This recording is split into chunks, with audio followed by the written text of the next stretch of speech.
You still think the dollar will save you?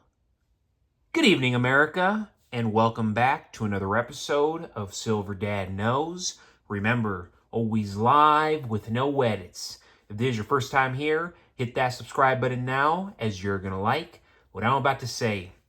So, just to begin this evening, folks, I am presenting to you right here one of my all-time favorite pieces, a piece that I actually enjoy stacking regularly, and a piece that I absolutely hate to sell, and of course for good reason.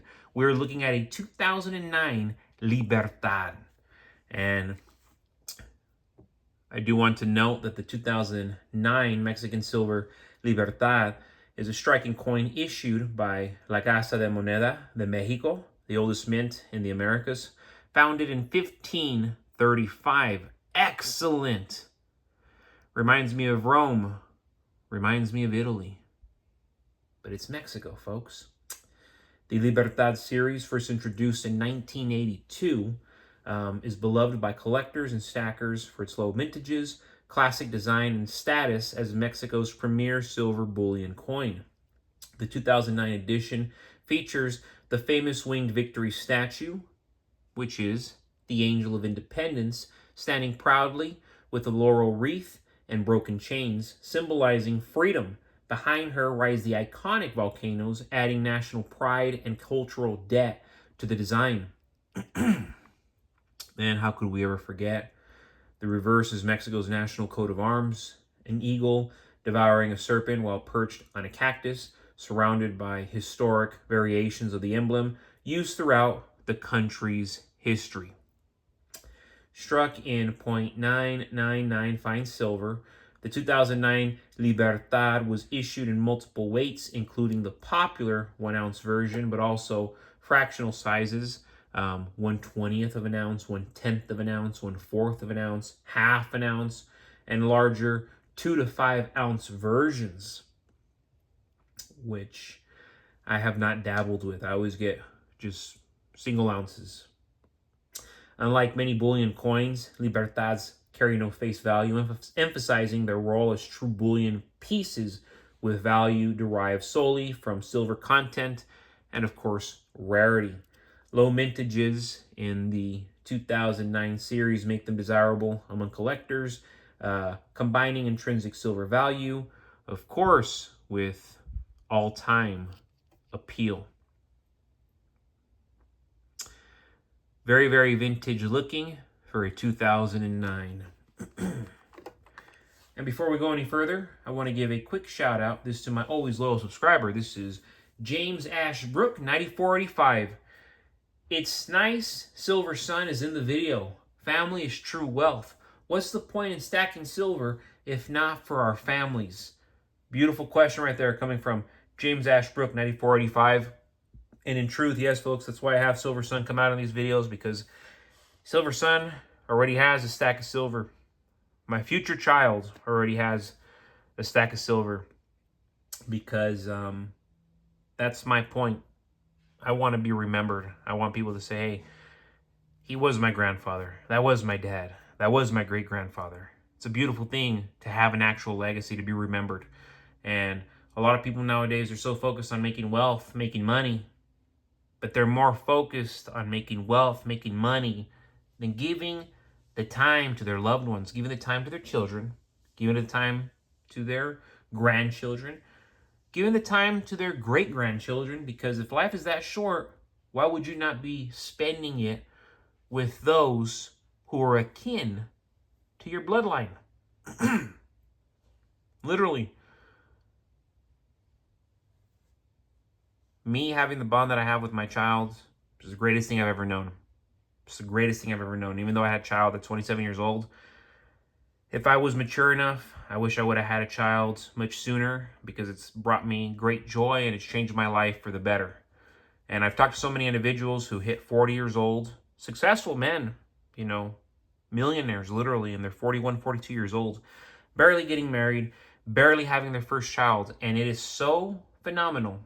I hear it from all these people, the same type of person, successful, early 40s, beautiful wife, barely married, first kid, and they always tell me, I wish I would have had kids sooner. Even though they're successful and they've made something of themselves, they always say, I wish I would have had kids sooner. So to emphasize on this comment, what's the point in stacking silver if not for our families? That's what it's all about. Our legacies, what we teach our children, what we teach our grandchildren. And I don't have grandchildren yet, I'm 31 years old, but I'm going to cherish that, folks. I'm already understanding how beautiful that is because I see my son, who's 3.5 years old, hanging out with my grandmother who raised me, and she's 83 years old. 80-year-old difference, 80-year-old difference. And it's beautiful to see them interact and beautiful to see how they look like each other, how the bloodline is there, the bond is there. And there's no amount of money that can pay for that, folks.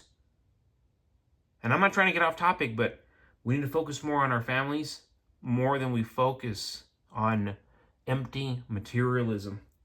Most people today take for granted that paper money holds its value. A crisp $100 bill feels powerful in the palm, but its strength is an illusion. Inflation eats away at its worth every year, silently diminishing its purchasing power. What used to buy a full cart of groceries now might buy only a few bags. And I'm not even exaggerating. I'm not exaggerating. Silver, however, tells a different story. An ounce of silver remains what it is: real money, untouched by the printing presses of central banks. Silver's strength lies in its permanence. While $100 is nothing more than a promise from the government, silver is a tangible asset with intrinsic value. That single ounce can't be devalued by reckless monetary policy. Governments can issue more dollars, but they can't create silver at will. It must be mined, it must be refined, and it exists in finite supply. This scarcity is what protects its purchasing power. Consider history as the ultimate teacher. Decades ago, an ounce of silver could buy a nice dinner for two. Today, in many places, it still can, it still will. Do the math.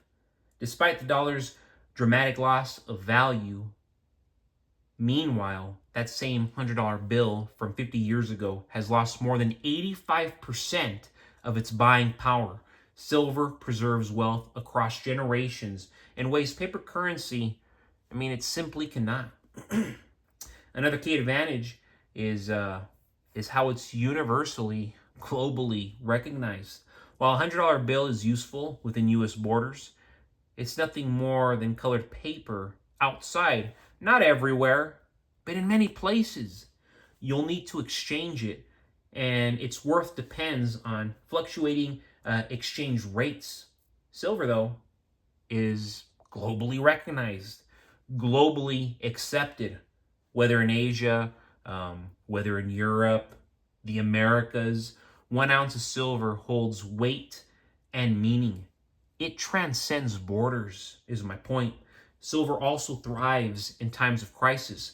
When people lose faith in banks or governments, they rush to tangible assets like precious metals. In those moments, $100 can become worthless faster than anyone expects, but silver tends to rise and will rise because of demand and value. That's why investors and everyday people alike stack it. It's a shield against uncertainty. And so many of us hate uncertainty. Stresses the hell out of us.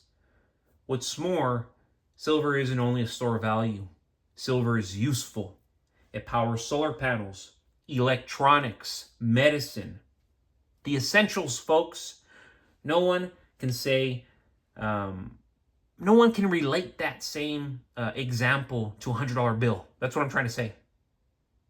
Nobody can say that about a $100 bill. Utility underpins silver's value, ensuring long-term demand. Dollars may be convenient, but they don't generate light. They don't heal wounds. They don't transmit data. Silver does, literally. In an economic collapse, a $100 bill may not buy a loaf of bread if confidence evaporates. Very likely, right? But silver will still have barter power. Throughout history, metals have reemerged as currency whenever fiat systems failed. That resilience is unmatched. But folks, as always, thank you so much for joining us for another evening, another episode of Silver Dad Knows. God bless you. God bless your household. And God bless America.